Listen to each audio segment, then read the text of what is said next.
G'day, mate. 40 here. So I was listening to Richard Spencer's latest interview yesterday, and he was talking about how nationalism is a shit magnet.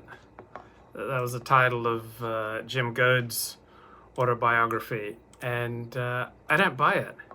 I don't believe that nationalism inherently appeals to the worst in people. Now, there are certain types of nationalism that operate as a shit magnet. So Richard Spencer might want to face that he has been a shit magnet. Right? Jim Goad wrote his autobiography calling himself shit magnet. So maybe that is Richard Spencer's lived experience, but it's not inherent in nationalism. Nationalism simply means that you love your people, right? And loving your people does not inherently bring out the worst.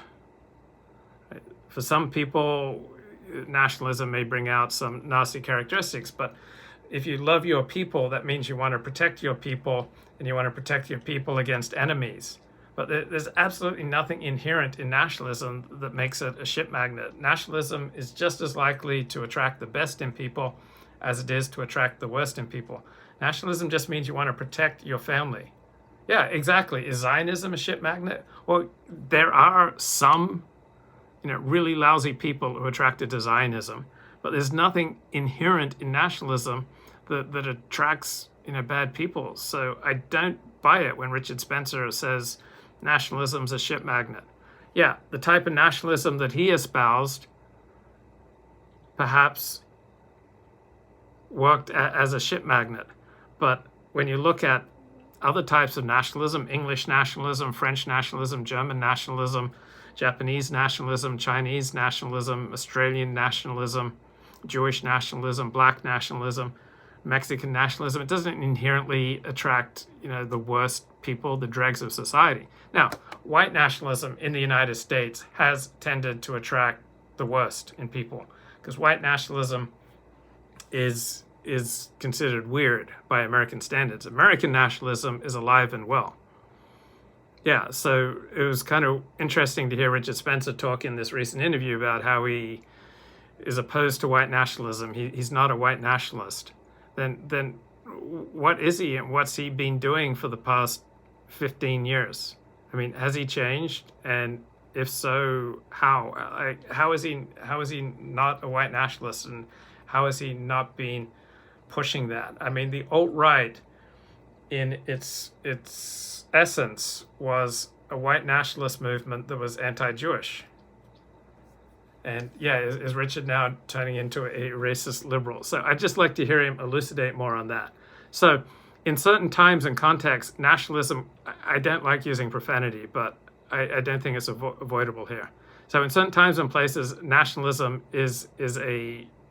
can be a shit magnet, right? In certain circumstances, given the way incentives are functioning, then certain types of nationalism can absolutely bring out the worst in people. But overall, nationalism just means you love your family and your extended family. Your people is just your extended family. You love your own. You feel the nation is simply the largest group of people that you consider, part of you, an inherent part of you. And nationalism rose in the 19th century. It's been the most powerful political animating force in the past 220 years. Like decrying nationalism, to me, it's like decrying the sex drive. It's like, horniness, sexual arousal acts as a shit magnet. Well, it can. Like sexual arousal can lead people to say and do really horrible things, but like, do we really want to condemn the sexual impulse because some people misuse it? Do we want to condemn fire? Right? Fire can be used in a very destructive way. People have been burned at the stake, disavow. But fire can also warm your home. Fire can help prepare your food. There are lots of useful ways to use fire. So yeah, there are arsonists out there.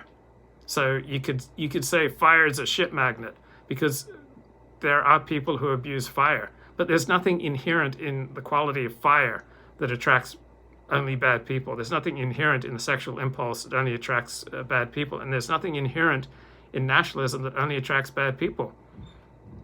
So every mainstream movement of Judaism is Zionist, which is Zionism is just Jewish nationalism. So Theodor Herzl and the founders of the Jewish state, were they, all the dregs of society, they were capable nationalists, working for the interests of their people, trying to protect their family in a dangerous world. So what Richard's really saying, I think, is that white nationalism has acted as a ship magnet, and that's true in the West. That's just an empirical statement. I'm not making a moral judgment here. There's the old canard that white nationalists tend to be, 1/3 Nazis, 1/3 criminals, 1/3 gay. And that observation is more true than it's false. So American nationalism comes naturally to Americans, and there is a racial component to American nationalism. English nationalism comes naturally to people in England, and there is a racial component to that nationalism, because you are in love with a particular people, and there's a racial component to that people, but you don't think about it primarily in racial terms. You think about it primarily in familial terms, right? It used to be, when I was growing up, that at a glance you could look at someone and you could tell if they were American, English, French, Australian. Like, there was the different nations had people who looked a certain way, right? And so I grew up in Australia, and the ethos was, if you're not Australian, you don't count for much, right? That the Australians were the greatest people on earth, and if you're not Australian, you're nothing. Okay, that was the widespread ethos in the Australia I grew up in. So there's definitely a racial component to that. When I was growing up in Australia, Australia was 95% white. The United States, for most of its history, has been 80 to 90% white. If you were to take the 100 most influential, important Americans, it'd be more than 90% white. This was a country not just founded by white people. This is a country founded by English people, right? 85% of this country, the stock was English at the time of the American Revolution. So it's a very particular people who created this country. And with a different DNA, we would not have the United States of America. It took a very particular people bringing a very particular legal, religious, social, cultural trends. So there's a widespread saying, the rights of Englishmen. Okay, there's a particular outlook on life that has come from the Anglo-Saxon tribes, right? Freedom of speech, the rule of law, certain forms of democratic government, an openness for the free market. There are certain ways of organizing human beings that have come from the English, and those nations that have been created by the English, such as the United States, Canada in part, Australia, New Zealand, South Africa in part, these nations have been disproportionately effective, successful, had low rates of corruption, so trial by jury. The English legal system has been hugely influential. So yeah, there's a racial component to English nationalism, and there's a racial component to American nationalism, but American nationalists don't think primarily in terms of race. They think in terms of their extended family. They think about Americans. They don't think about white people in England or in Europe primarily, right? It's normal, natural, and healthy to love and care for your own particular nation in its own particular time and place. It's not so common, and maybe even not so healthy, to be equally concerned about people of your race, on completely different continents, right? What comes naturally for a Frenchman is to care about France. Frenchmen overwhelmingly care about France. Frenchmen don't care what crimes French soldiers commit overseas, right? So recently in Australia, there were these findings that members of the Australian Special Forces have committed all these heinous crimes in Afghanistan, and parts of the media cared and parts of the elite cared, but average Australians don't care what Australian soldiers do in Afghanistan. Why not? Because average Australians don't care about any other country but Australia. So white nationalism is not going to appeal to a large percentage of Australians because they don't care about whites in Europe, in the United States, and Mexico, and South America. All right, they care about their fellow Australians. So, sure, I can understand how you could see white nationalism in the United States in the past 50 years as a ship magnet, or white nationalism in England and Australia.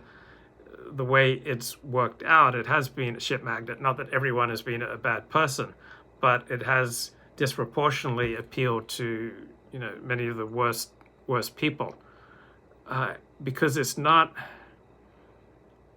really human, right? To be human is to care about the people in your nation state, right? It would be weird if me sitting here, having spent most of my life in California, if I cared as much about my fellow whites in Rhodesia or Zimbabwe or Europe as I care about my fellow Americans. Like, I've lived almost all my life in the United States of America. I've lived 80% of my life in the United States of America. So American nationalism comes naturally to me. When we have the Olympics, I cheer for the American team. When we have soccer competitions between America and Mexico, I cheer for America. That just comes naturally. So when you try to distort that, to have the idea that there could be some kind of white imperium where white people in America, England, Europe, Australia are going to feel some powerful kinship that is more powerful than the kinship that they feel with, say, Asians and Latinos in right next door to them, with whom they get along fairly well. I'm just not sure that's going to work out. Right? We only have so much energy.